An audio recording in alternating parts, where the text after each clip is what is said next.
پس اگر یہ لوگ پھر جائیں تو اللہ مفسدوں کو خوب جانتا ہے۔ کہہ دو کہ اے اہل کتاب، جو بات ہمارے اور تمہارے دونوں کے درمیان یکساں تسلیم کی گئی ہے اس کی طرف آؤ، وہ یہ کہ اللہ کے سوا ہم کسی کی عبادت نہ کریں اور اس کے ساتھ کسی چیز کو شریک نہ بنائیں، اور ہم میں کوئی کسی کو اللہ کے سوا اپنا کارساز نہ سمجھے۔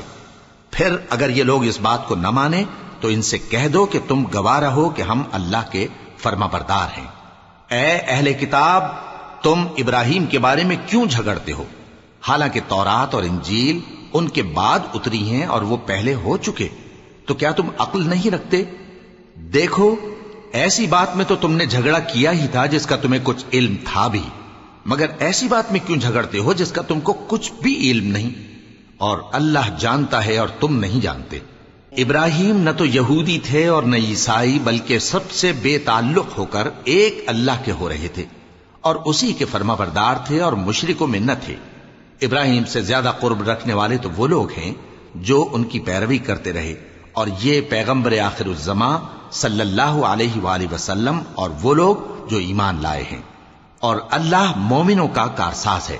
اے اہل اسلام، بعض اہل کتاب اس بات کی خواہش رکھتے ہیں کہ کسی طرح تم کو گمراہ کر دیں، حالانکہ یہ تم کو کیا گمراہ کریں گے، اپنے آپ کو ہی گمراہ کر رہے ہیں اور نہیں جانتے۔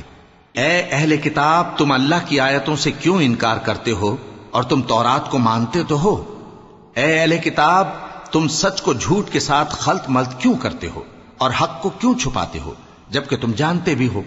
اور اہل کتاب کا ایک گروہ اپنے آدمیوں سے کہتا ہے کہ جو کتاب مومنوں پر نازل ہوئی ہے اس پر دن کے شروع میں تو ایمان لے آیا کرو اور اس کے آخر میں انکار کر دیا کرو، تاکہ وہ اسلام سے برگشتہ ہو جائیں، اور اپنے دین کے پیروں کے سوا کسی اور کی بات کا یقین نہ کر لینا۔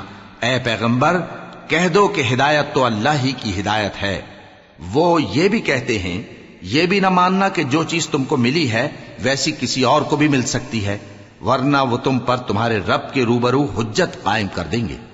اے پیغمبر، کہہ دو کہ بزرگی اللہ ہی کے ہاتھ میں ہے، وہ جسے چاہتا ہے دیتا ہے، اور اللہ کشائش والا ہے، علم والا ہے۔ وہ اپنی رحمت سے جس کو چاہتا ہے خاص کر لیتا ہے، اور اللہ بڑے فضل کا مالک ہے۔